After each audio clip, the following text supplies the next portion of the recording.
Happy Thursday, everybody. We're going to start off with a trivia question. So this one is for all of my Pittsburgh folk. The question is, what is the number 2 seller at Primanti Brothers Restaurant? What is the number 2 seller? If you can tell me what the number 1 seller is, you will get an additional point. But the question is, what is the number 2 seller? Please text me your answers, and the prize will be something Coach Cochran related once again. So make sure you get those answers into me. We're going to go right into Chapter 4. Again, we're in Part 2, all about action. Chapter 4 is titled Iterate. That's Iterate, I-T-E-R-A-T-E. And what that means, it's to perform or utter repeatedly. So really, you're going to get into the performing part of it, and it's doing it over and over and over and over. And so the chapter begins by talking about Silicon Valley, where they produce a ton of different platforms, a lot of social media. Everything is really out that way. A lot of the modern age, the modern era in technology is originated over there. So there's a lot of money, and there's a lot of young, smart, intelligent people, innovation as well. And one of the main strategies for pretty much every company that's looking to put out information or create some type of application or new program, whatever it might be, is what they call the minimum viable product, whatever process. And what that is, the minimum viable product process, it's MVP for short.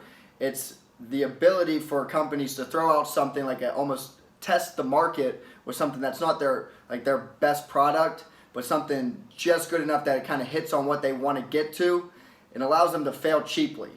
So like if something doesn't work, they're not going to put in a bunch of money then to have it fail. They're going to throw in as little as possible, get it out into the market, get it to the people, and then really be able to diagnose it from that. So really this whole model, this MVP model, this process, what it does is it embraces failure at its extent. And so it allows people, there's companies to see what people like and enhance that, and then drop all the things that don't get great feedback. So it's a really strong process, and allows all these companies to constantly put stuff out there time after time after time.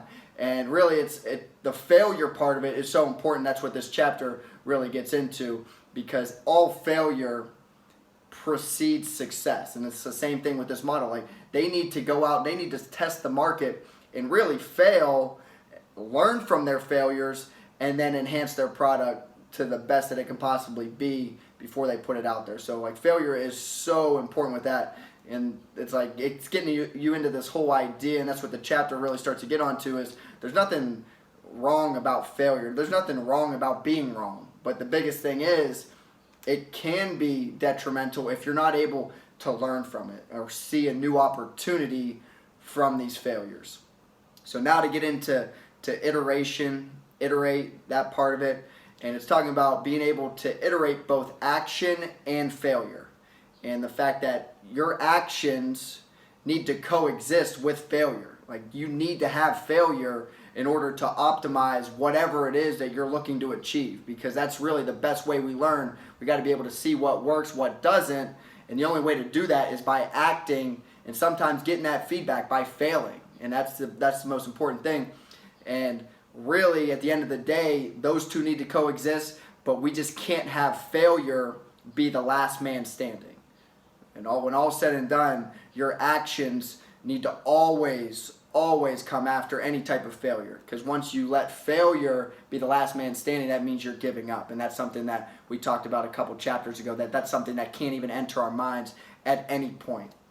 And then another part about like what failure and action, how they go together too, is whenever you see new opportunities from this, is like now you can go perform actions, and it gives you a really good test of where you're at. And if that's something, if you're a competitor, like you're constantly wanting to see, okay, all this work I'm putting in, all my actions, like everything I'm learning, like I want to see how this stacks up against everybody else, because at the end of the day I want to be better than everybody else, and really most importantly myself, the person I was yesterday. So that's a huge part of it as well. But tying everything back, it's all about being able to learn from it.